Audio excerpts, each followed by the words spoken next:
I think that the idea of a person being a common person is an experience that we all have. We are all, when we put our heads on the pillow at night, common people. There aren't any common people. There aren't any ordinary people. There's just people, and when I write about them, what I want to say in writing about them is, these people are worth our attention. These people are worth noticing. I believe in literature. That's what I believe. I believe in art. I believe in acts of imagination. But you know that. I spend my life writing books. Children are the hope of the future. The survival of children is the survival of the human race.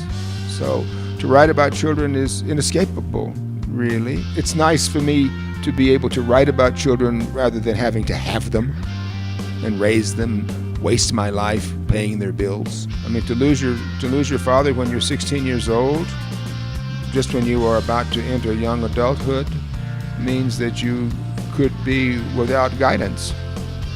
And I was without guidance then. But my mother was virtually destroyed by my father's death. Virtually, but not completely. But also it meant that because I had no guidance from my father, I was left to guide myself. And I think I was able to guide myself in a way that turned out okay. Mostly it was a bad thing because my father lost his life. It wasn't a bad thing just because it affected me or it affected my mother. It was a bad thing because his life ended at a very young age. When I was writing the first novel that I wrote,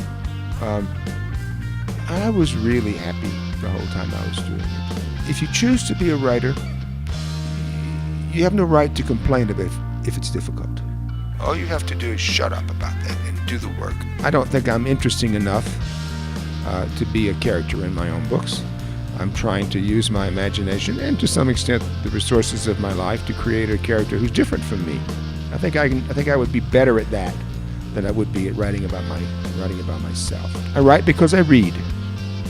That's why I write. So I try to create circumstances in my life that allow me to get the best out of myself. And sometimes those circumstances are that I work 5-6 hours a day, never more than that.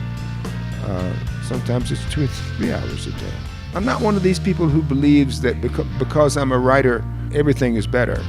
If I had been a lawyer, I hope I would have made a good life and a useful life of myself as a lawyer. In a big country like the United States, where we have all these 48 contiguous states, most of whom are rivalrous with the other states and who don't believe Washington, D.C. is the capital of the country, to have an institution such as a national public radio creates a coherence in the community, creates a sense that we are all actually living in a unified space and that we have values which are transmittable.